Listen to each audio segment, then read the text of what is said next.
Ndaguhaye kaze muri kino kiganiro abo uri kurankurikirana. Imana kugirire neza kandi ndagusengera ngo ivuganire nawe muri aya majambo giye kugushikiriza ya Acher NIYONIZIGIYE. Numunezero kuri jewe kubandanya ndabaganirira kuri iri jambo rivuga ngo turi biremwa vy'Imana. Iri ni jambo rigufi mbere washaka n'abatizera mu buryo rukristo bararyemera, n'abarundi ba kera baravuga ngo Imana rurema. Ariko ndafise amakenga ko hari igihe ibintu bivangavangana ugasanga ntitunatahura neza ico bisigura carico canke ingaruka bikwiye kugira ku buzima bwacu. Kuko hajya iyo tuvuze ikintu nk'abacemera hari ukuntu bitegeza kugira ingaruka. Iyo uvuga ikintu ariko ukabaho nk'ubutacemera ntubucemera, ubukizi, ubumenyi. Rero ndagutera intege ngo uko tubandanya twiga rino jambo habeho gusuzuma, habeho gukosora, habeho guhindura, habeho gukora ibihwanye n'iciri jambo risigura. Amajambo n'ubundi nisunga ni yandi nyene nitanguriro ca mbere umurongo wa 26, 27 na 28. 26 Imana iravuga ngo reka tureme umuntu, ifata ingingo, umugambi iravyimvirako maze ifata ingingo yo kubikora. Umwana w'umuntu ntiyapfuye kubaho gutyo nyene, hari ahantu biva. So gushaka kwa abavyeyi gusa, harimo ikiganza c'Imana inyuma yo kubaho kw'abantu. Ca kabiri murongo wa 27 irashira mu ngiro uwo mugambi, irarema umuntu imurema mu ishusho yayo kandi bisubiramo kabiri. Irema umugabo n'umugore. Iri naryo n'irindi jambo rikomeye. Hariho igihe ubona inyifato mu bantu ukamenga hariho umwe yaremwe n'Imana n'uwundi yaremwe n'ikindi kintu. Hakabaho kudahana agaciro, kutubahana abagabo n'abagore, bamwe ukamenga bobaho munsi y'ibirenge vy'abandi. Imana ikirema intentionnellement mu buryo nyene yabiteguye, yaremye umugabo n'umugore kandi bose barema mu ishusho yayo. Ica gatatu murongo wa 28 guhera kuri 27 washaka itangura kuvuga ici baremeye. Baganze umwana w'umuntu, ukazobona umuntu yapfutanya atemera ko hari ico ashoboye, yamerewe nabi, uzumenye ko yononywe n'ahantu yakuriye. Imana ntiyigeze irema imburakimazi. Imana ntiyigeze irema abantu ataco bashoboye. Hari ikindi gihe mbere twebwe twitega ku bantu ivyo Imana itabaremeye, tugaca tubagiriza ko ataco bashoboye. Ariko ico cagiriji bimeze nka kurya k'umuntu yokwitega ko igikere kiguruka hanyuma kitagurutse agaca cagiriza ko ataco gishoboye. Burya Imana mu kuturema ntiyaturemeye gukora ibintu bimwe, nico gituma ivyo dushoboye atari bimwe. Rero aho kwitega kw'abantu bashobora bijya twibaza ko arivyo bakwiye gushobora, ahubwo ni twebwe dukwiye kugira umwete wo kumenya ico umuntu ashoboye. Ndababazwa n'ingene mu bihugu bikenye cane usanga abana mu mashure batafise amahigwe yo kwiga ivyo bashoboye.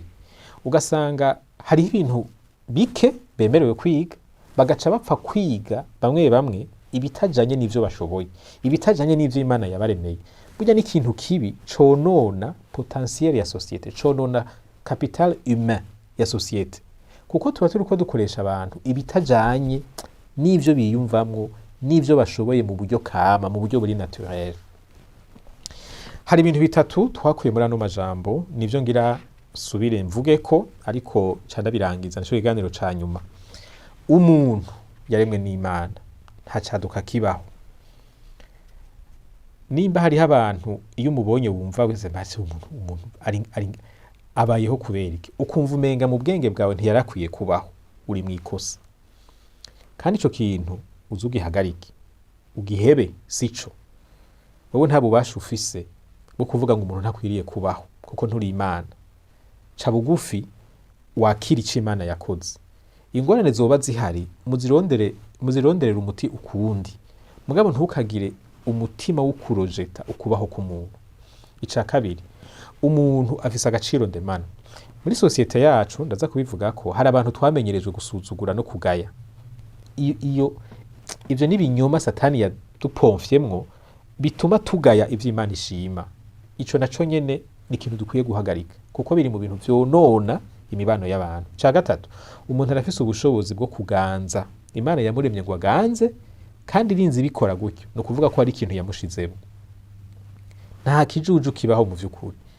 Umuntu arashobora guhitamwo kuba ikigaba nivyo, ariko ubushobozi bwo gukora ibintu turabufise. Kandi washaka niyo umuntu abaye ikigaba akabikinebwe, hari n'igihe biba bifise aho biva, aho yakuriye, ingene yarezwe, ko yakuze abona abandi bameze. Ibi bintu vyose ubona bituma abantu badakora neza, biba bifise ahantu biva mbwa ntibiva ku Mana. Suko Imana yabaremye. Abantu barononekaye, baradeviye, baravuye ku murongo. Nuko inkurikizi rero z'ibi bintu bitatu ni ukubahiriza agateka ndemanwa, ni ukwemera ugushobora kwa muntu, capacité humaine, hamwe no gukora neza ivyo dukora, kuba abantu bakunda excellence. Ntushobora kuremwa n'Imana yakuremeye kuganza ugaca ukora ibintu bidashobotse. Nama mbona rimwe na rimwe mu bikorwa vy'inyubako rusange niho ukunda kubibona, ukabona abantu bubatsi barabara mugabo nta n'umwaka uheze ibinogo biruzuye. Ibintu dukwiye kubivamwo, bijya bintu biratukisha Imana yaturemye. Imana ntiyaturemye ngo twubake inzu z'ibitangurirwa umuyaga uvuga zikaba zasambutse. Imana yaturemye ngo dukore ibintu n'umuntu abibonye avuga ati Imana yaremye aba bantu iragahabwa icubahiro. Kuba mediocre biravuguruza umugambi Imana yaturemye ifise ku buzima bwacu. Aha hantu rero hariho ibintu bitugoye kandi si twebwe gusa. Mu bisanzwe ibihugu vyose birafise ukuntu bitandukanya abantu ku ngero zitandukanye, ntitunganya, ariko mu Burundi naho nyene turi mu b'imbere. Hari ibihugu usanga bishira abantu mu migwi, ico bita stratification de la société mu gifaransa. Ugasanga hari abashigwa hejuru, habari hagati, habari hasi. Rimwe na rimwe bagafatira ku butunzi, amashure, icubahiro, ubutegetsi. Ugasanga umuntu atize hari ukuntu abonwa, cyangwa ugasanga bafatira ku moko, amahase n'amaetni bivanye n'ubwoko uvamwo. Hari ukuntu ufatwa nk'uraha canke araha. Ivyo murabizi no mu Burundi niko vyari bimeze. Ni fenomene iri ahantu hose. Umwana w'umuntu kuva yononywe n'icaha arafise ukuntu agateka ka mugenzi we agafatanya n'ivyo uwo muntu afise, uwo mugenzi we afise, yava ico ashoboye, ubushobozi afise muri societe. Iryo ni kosa. Iryo ni kosa. Agateka ndemanwa twese tugendana, canke agashusho k'Imana twese tugendana, kararemereye cyane kurusha amafaranga yose ari mw'isi, kurusha icubahiro cose kiri mw'isi. Niko kantu ka mbere dukwiye gufatira ko mu guha agateka abantu. Ibi bisigaye vy'ubudasa bica vyoroha kumenya ingene tubijera. Mugabo dutanguye gufatira abantu ku budasa buri hagati yabo, bica bituma dusuzugura abantu b'Imana, tukaba ibikoresho vya Satani vyo gukomeretsa imitima y'abantu, kandi twitwa ngo turi abantu b'Imana. Ibi rero nivyo bisunga, ndiko ndavuga bwa budasa mu kumenya abo bafata neza, abo bubaha, abo baha agaciro, abo batuka, abo biyegereza, abo bigizayo la discrimination, abo bizigira, abo binuba. Ugasanga uri kuri nuba umuntu atakintu na kimwe mupfa, mbere washaka wumwizigirwa kurusha bajya wizigira. Satani arafise ubujanja n'ubube gito bwo kuzimiza abantu, ibihugu akavyonona bigadabadangana afatiye kuri iki kintu. Kuko twahushije ico Imana ivuga ku muntu, tugaca dufata ivyo twakuriyemo. Bijya vyinshi muri ivyo n'ibinyoma. Ubigereranije n'ico Imana ivuga usanga ataho bihuriye. Kandi abaha akarorero, hari abantu bavuga ngo ubu bwoko ni bwiza, ubu bwoko ni bubi. Ugasanga abantu bose bari muri uwo mugwi, mu bwenge bwawe waramaze kubita beza canke waramaze kubita babi. Hari abantu batandukanye incabwenge n'abantu batize. Abantu bize ukamenga ntibo kwicara hamwe n'abatize. Hari igihe abataka ku bintu biboneka, ntiyambaye neza, ntafise isuku. None abuze isuku kubera iki? Abuze impuzu nziza kubera iki? Ugasanga ni inkurikizi za discrimination. Murabona nk'akarorero, ibi bintu twita amaklase moyenne, abantu bafise uburyo kubera ubuzi bize ibintu nk'ivyo. Ni gute ayo mahigwe baronse bayakoresha mu kugirira neza bari abatize? Ugasanga hari ikintu c'igisika gituma abamerewe neza bamererwa neza, abamererwa nabi bakabana bamererwa nabi. Cyangwa ugasanga umuntu afise ubutegetsi, mugabo ubwo butegetsi yumva umenga nakaryo kiwe ko gusayangana, akibagira kuko gusayangana kuriko kuva mu buruhe no mu bikorwa vy'abantu bato bato. Nta kububaha, nta kubaha agateka. Societe ugasanga yaramanyaguritse. Ibi kenshi nivyo binavamwo ishavu, umubabaro, bikanahungabanya ubuzima bw'ibihugu iyo hageze igihe abantu vyanka ko bavyihanganira. Hariho imiryango itandukanye, abahungu n'abakobwa, bamwe bagafatwa neza abandi bagafatwa nabi, bamwe bakiga amashuri abandi ntibayige. Hariho abantu batandukanya usanga bubaha canke baha ikibanza abantu bakomeye, mugabe umuntu afise ubumuga ukamenga n'akantu ko gushira hari inyuma, kandi ugasanga ni ibintu menga niko bimeze no mu miryango barabibamwo. Hari abantu bafata abantu bubatse n'abatubatse ntibabafate kumwe, ukamenga umuntu atubatse urugo rwiwe umenga ari kumukoshi, umenga ari sinzi, ukabona ko atakumwubaha, nta kumuha agateka bihari. Hariho abatandukanya abubatse bari kumwe n'abubakanye n'abapfakaye, ugasanga umuntu yapfakaye mu muryango umenga n'umwavu, n'umuntu umenga abantu bafata nabi, nta kumwubaha ntaki. Aha ndiko ndavuga vya bintu vya stratification sociale, ingene society twigisha guha agaciro abantu bamwe no gusuzugura abandi. Hari igihe usanga abatunzi n'abakene ari kibazo, ukamenga umukene ntiyemerewe, n'ivyo yemerewe kugira bironke ni ingorane, ariko umutunzi agahabwa n'ivyo atemerewe. Abafise ubutegetsi n'abantu bato bato namaze kubavuga, abakozi n'abakoresha, murabizi relation professionnelle, ingene usanga umukoresha asuzugura abakozi cane cane barya bato bato, akabatuka akabambika ibara, ugasanga uri kutuka umuntu nawe afise urugo, afise abana, afise umugore canke umugabo. Ibi vyose n'umucafu twagiye turakura muri societe, kubera societe yarahushije irava mu mugambi w'Imana, igendera mu buzimire, igendera mu mpemu yo kugumuka, la rebellion. Ngarutse hahandi rero, umuntu wese yaremwe n'Imana, umuntu wese afise agaciro ndemanwa, umuntu wese afise ubushobozi bwo kuganza. Ibi bintu bitatu ubishize hamwe bica biza bisambura ibimpejeje kuvuga. Umuntu ntakeneye kuba yarize amashure menshi kugira ngo ndamwubahe, ntakeneye kuba ava mu bwoko kanaka kugira ngo ndamwubahe. Kuba ari umuntu ico conyene kirahagije. Ibi bisigaye vy'ubudasa iyo ni yindi dosi. Mugabe ivyo kubahwa no guhabwa ikibanza ciwe ntibikwiye gufatira kuri ivyo, bikwiye gufatira ku gashusho k'Imana kari muri we. Umuntu ntakwiye kuba yambaye inyambara abami kugira ngo ahabwe ikibanza ciwe muri societe, naho yoba kenye adashobora kuronka impuzu nziza. Hariho ahantu tudakwiye kurenga mu bijanye n'ingene tumufata, hariho icubahiro co kumuha nk'umuntu.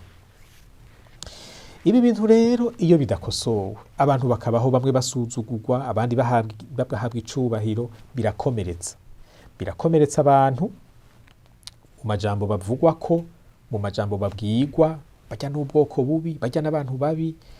Ivyo bintu birababaza cane.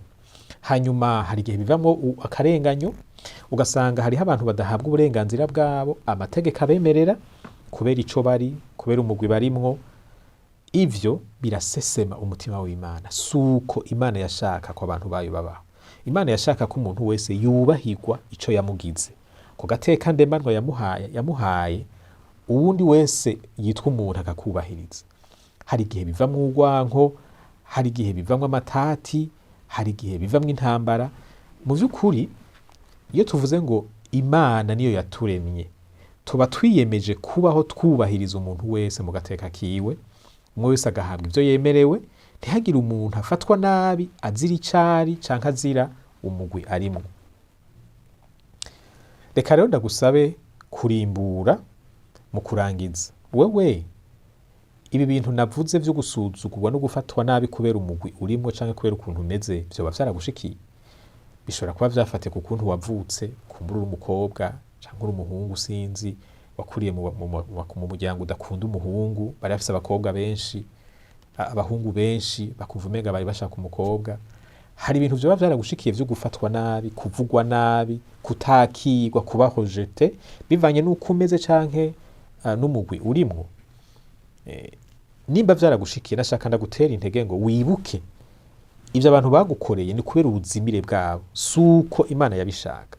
Imana yaraguhaye agateka, garuka kucuri, ureke kwakira ico abantu bavuga kuri, kuko barabesha. Abantu ntibakuzi, Imana yakuremye niyizi neza icuri.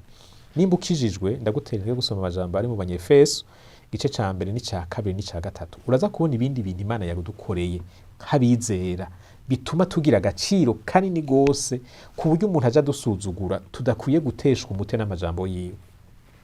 Ariko kandi mbega ho nta bantu wanka, nta bantu gaya, nta bantu usuzugura ubaziza uko bameze, ico bari, umugwi barimwo? Nimba bahari, ndagusaba ngo usabe imbabazi Imana, kandi guhera uyu munsi uhindure, wimenyereze kubaha no kubahiriza umuntu wese.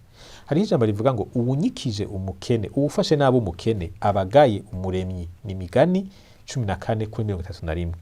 Reka gusuzugura Imana, kuko Imana ntimungana, Imana ntitungana. Reka gufata abantu bayo nabi, kuko iyo tubafashe nabi tuba turiko turayigaya. Kurya nyene basa niko yashimye ko basa, kurya nyene bameze niko yashimye ko bamera. Wewe nta burenganzira ufise bwo gusuzugura abantu b'Imana. Guhera ubu habanta agaciro mu majambo, mu nyifato no mu bikorwa. Ariko kandi guhera ubu akira ico Imana yakugize, utekure ico abantu bakugize gitandukanye n'ico Imana yakugize. Imana iguhezagire, Imana iguhe umugisha. Ndizeye yuko hari ico yavuganye nawe kandi ko hari kigiye guhinduka. Wakoze cyane kubana nanje.